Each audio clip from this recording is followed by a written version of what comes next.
Okay, sixth grade. We are going to go ahead and start today's chapter. So I'm just going to go ahead and post the live link so that if you wanted to listen live, you're more than welcome to do so. So here we go. So sixth grade, live read aloud. Here's the link. It's in Google Classroom. If you want to follow along, you're more than welcome to. I hope all of you had a nice day yesterday and that e-learning wasn't too difficult for you. Don't forget to fill out the survey that I sent out for today. The old one from yesterday is no longer accepting. It's no longer accepting responses. So just make sure you're aware of that. So here we go. And my husband is home today, so we won't have Maddie unless she wants to be a guest speaker, but it doesn't sound like she wants to. She's playing really nicely. I'm in my PJs because today is pajama day, so that's why my hair is still in my sleeping hair style, I guess you could say. So there we go. I'm going to go ahead and read the next chapter.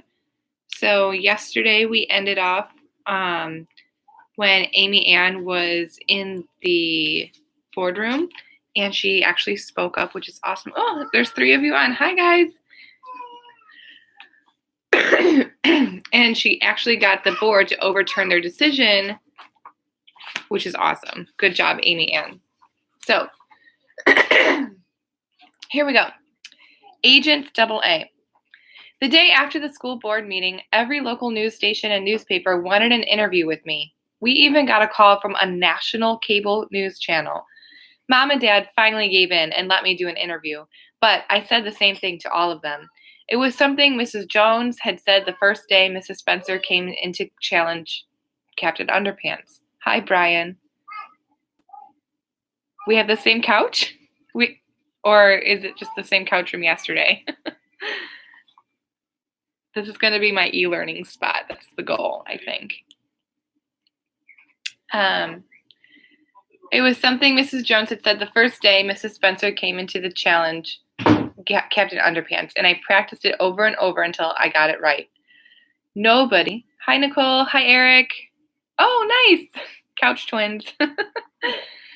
Nobody has the right to tell you what books you can and can't read except your parents. Mrs. Jones got her job back, and all the books that had been banned from the Shelbourne Elementary Library were returned to the shelves for good. Somebody from the local newspaper came out to take a picture of me, Rebecca, Danny, and Trey, helping Mrs. Jones put them back. Before we got started, Mrs. Jones pinned a plastic badge to my shirt. I flipped it up to look at it. It was one of the badges the teachers wore.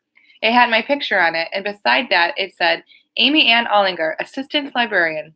There you go, Mrs. Jones said. Now it's official. Although, if you're going to be a real librarian, we're going to have to talk about library patron privacy. But that's a discussion for another time. Congratulations, Amy Ann, and thank you.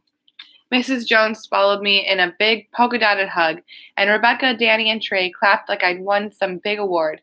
Mrs. Jones wheeled out the cart of banned books, and we started putting them back where they belonged while the reporter took pictures. When we got to the end, there were a bunch of stapled books with the construction covers that I had never seen before. The title on the first one was Agent AA versus the Book-Eating Bovine. There was a picture on the cover of a spy girl with a mask over her eyes, fighting a ninja cow with a book in its mouth. In the top corner, it said, The First Amendment Comics. Those are some new acquisitions I was hoping you could help me shelve, Mrs. Jones said. They go in the graphic novel section under M for McBride. Danny flicked his hair out of his eyes so he could see. Trey drew this, right? He said. Sweet. Agent AA, huh? Rebecca said. She looks like a lot like you, Amy Ann. Trey blushed. I just got inspired. I grinned. I liked it, especially because I wasn't a mouse anymore. I was a kick-butt secret agent. I'm not sure your mom is going to like being drawn as a cow, though, I said. Ooh. Trey's eyes went wide. Oh, yeah, well, let's just not tell her. And I know lots of you are going to be very mad at me, but we are going to save the last chapter for tomorrow. Don't be mad. we have to stretch it out as much as we can. In the meantime, what you guys can do is start looking for the next read aloud, and I will make sure that sorry, Brian. I will make sure that we get a good read aloud to do next, okay? Otherwise, take a look for your lesson for the day, and I will see you guys tomorrow. Yeah, so there you go. Bye.